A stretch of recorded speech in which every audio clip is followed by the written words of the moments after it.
Y creo que suficiente es lo que hemos dicho sobre los factores de producción y en concreto el más importante, el factor trabajo, porque es al que vamos a dedicar prácticamente una parte importante de nuestra vida, aparte como empresarios o como capitalistas que ahorremos. Hay otros factores de producción también importantes en el proceso productivo y el tema siguiente trata sobre ellos, factores originarios de producción no humanos. Básicamente están los recursos naturales, lo que tradicionalmente los economistas hemos denominado como el factor tierra.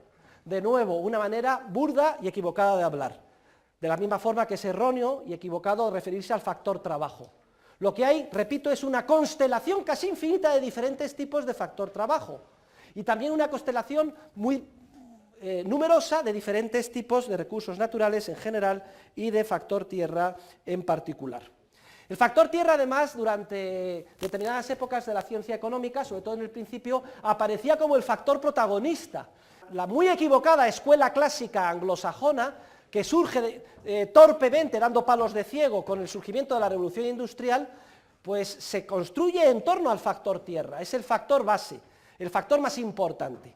Incluso hay una escuela francesa que se llama los fisiócratas, que centran en torno a la tierra, al factor del recurso natural, digamos, toda su construcción científica en relación con la economía.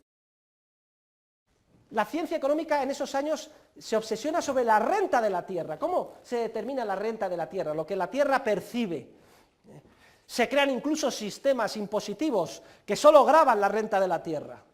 Henry George, por ejemplo, es uno de los que patrocinan una reforma en este sentido de los más conocidos. Y sin embargo, desde la perspectiva de hoy se ve que el factor tierra, igual que los otros bienes de capital, no es sino un factor más que coopera en el proceso de producción y que la renta de la tierra está determinada igual que la renta de cualquier otro factor, incluyendo la renta del factor trabajo que llamamos salario, por el valor descontado de su productividad marginal.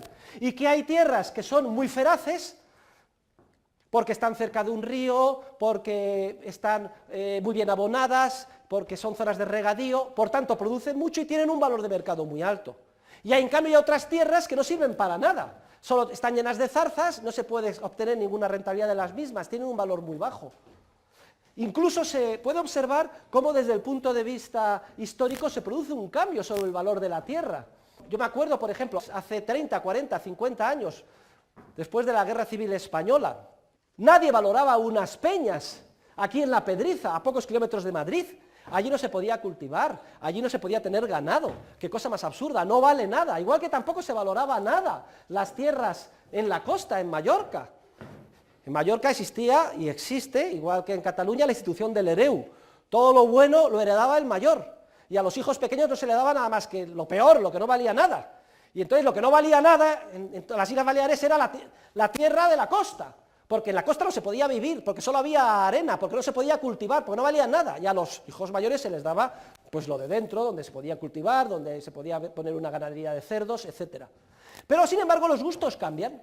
Aumenta el nivel de vida en España y resulta que todo el mundo empieza a querer tener una segunda vivienda, e irse de la ciudad, ¿y a dónde? Pues de pronto descubrimos las maravillas de la montaña, el aire puro, el oxígeno, las posibilidades de caminar por el monte, y lo que no producía ningún valor de mercado y eran unas peñas que nadie quería, de pronto tiene un valor muy alto.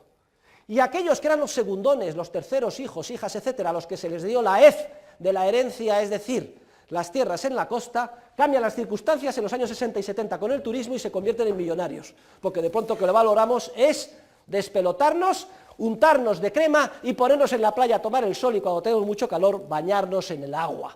¿Quién podía haber previsto eso hace 80 años?